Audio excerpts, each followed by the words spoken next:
Salut Sophia. Salut Stéphanie.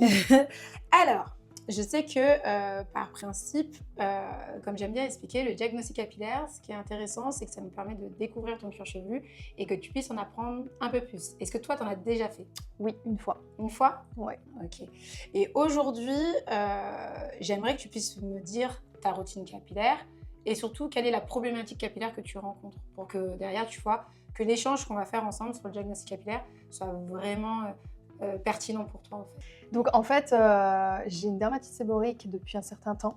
Ouais. Donc j'ai des plaques sèches qui ont comme des grosses pellicules, j'ai des rougeurs au niveau des cheveux, ça me gratte au niveau de l'arrière du cheveu, ça me démange. Voilà, et donc ça fait un moment que j'ai ça.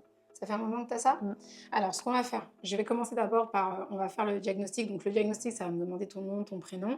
On va rentrer d'abord toutes ces informations. Je t'explique pourquoi. Parce que ce qu'il y a, c'est que quand on va après lancer le diagnostic, aujourd'hui, je vais te proposer une routine. Et le concept, c'est que les photos qu'on va prendre aujourd'hui, quand tu reviens un mois après, moi j'aime bien dire aux gens 2 mois après, mais 2 mois après, on va pouvoir comparer les photos qui ont été faites la première fois et les photos on aura le jour J où tu reviendras après avoir fait la routine. Okay. C'est ce qui nous permet de faire une vraie différence et de voir si la routine elle a bien fonctionné, comment ça a été. Et puis après, on pourra même enchaîner par rapport à la dermatite et puis échanger à ce sujet parce que je pense qu'il y a quand même pas mal de sujets. Là, je viens de pas mal de gens qui viennent avec qui viennent justement avec des dermatites, qui ont même des fois séboritique. C'est pas évident. Non. Donc, et nous allons commencer le questionnaire.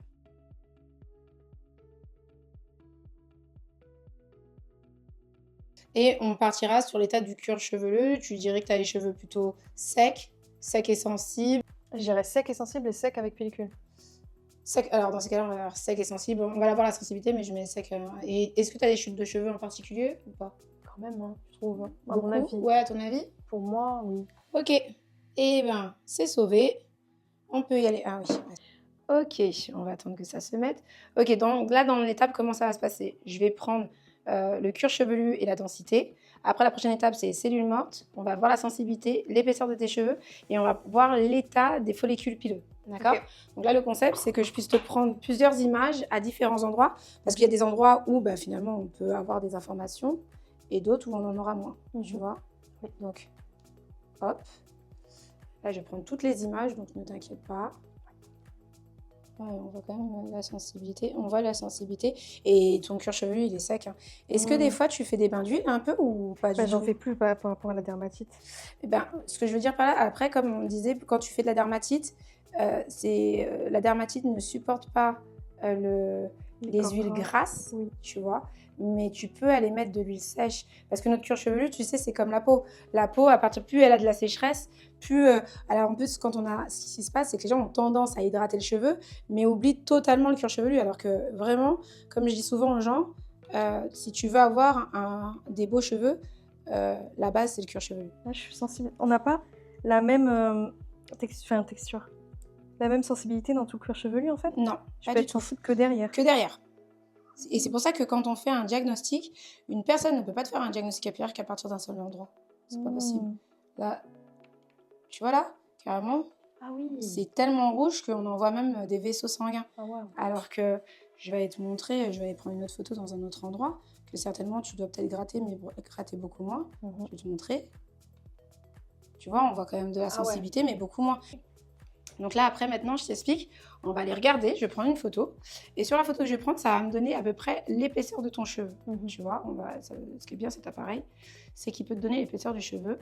Tu verras que même quand tu regardes tes cheveux, regarde, c'est tout simple. Hein. Regarde ici, il y en a un, il est hyper épais. Mais il faut savoir qu'en général, dans un bulbe, comme tu peux le voir ici, tu vois, là, il y en a un, deux. Là, tu vois, par exemple, toi, ta moyenne, ce que j'ai vu tout à l'heure, c'est tes cheveux poussent par 3. Donc, dans un bulbe, tu as 1, 2, 3 cheveux. Et par contre, ton épaisseur, elle reste assez régulière. Mais tu vois, chez certaines clientes, quand elles ont une grosse perte de cheveux ou celles qui ont fait énormément de couleurs, quand on fait de la couleur, en fin de compte, on affaiblit la fibre capillaire. Donc, elle se fragilise et donc elle s'amincit. Et donc, tu vas voir chez certaines, ça, ce sera divisé des fois par 2. Donc là, si maintenant on va voir le résultat.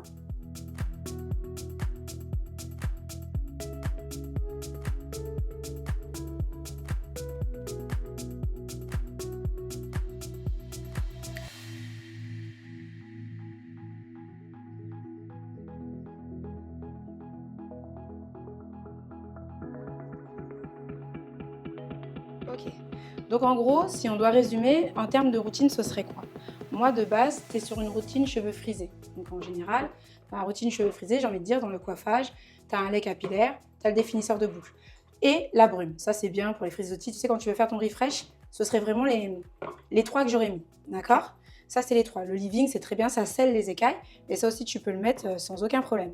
Mais maintenant, ce que moi, j'ai envie de te dire, quand tu as vraiment une dermatite, c'est ce que je te disais, tu mets l'huile sèche, celle-ci, tu la laisses poser. Et même quand tu ne te laves pas les cheveux, à savoir que tu peux mettre ça sur le visage, le corps, et bah, tu vas le mettre, quand tu vas voir que des fois, ça te démange ou que que tu sens que c'est sensible, tu peux aller la mettre sans aucun problème avec le shampoing hydratant. Ça, c'est vraiment ce que je t'aurais proposé. Okay. Et la brume, surtout si des fois tu as des démangeaisons ou des fois que tu sens que ça gratte, okay. Ça, il n'y a aucun problème. Tu viens, tu mets même là où ça t'a gratté ou ces trucs et tu viens masser, ça va vraiment apaiser. D'accord, ok. Le gommage est utilisé minimum pour ceux qui ont des grosses crises et qui font des plaques, 1 fois par semaine. Pour une personne lambda comme moi qui n'a pas forcément une plaque, moi je l'utilise 2 fois par mois. Tu peux rajouter des huiles essentielles avec le shampoing? Ouais. Tu peux rajouter des huiles essentielles avec le shampoing, mais moi j'ai envie de dire le premier médicament, en fin de compte, le premier truc, ce sera l'eau. L'eau et la bonne alimentation. J'ai vu qu'il y avait une alimentation anti-inflammatoire à effectuer, donc sans gluten, sans, il y avait plein de choses à enlever, que ce soit ce qui inflamme au niveau de l'estomac, qui vont inflammer le reste du corps en fait. C'est hyper important. Ça se voit sur la langue, ça se voit sur le cuir chevelu aussi. Vraiment, comme je dis aux gens, une routine capillaire, ça demande de l'investissement personnel pour avoir de beaux cheveux. Et avoir des beaux cheveux, c'est avoir un bon cuir chevelu. Merci Stéphanie. De rien. Trop bien.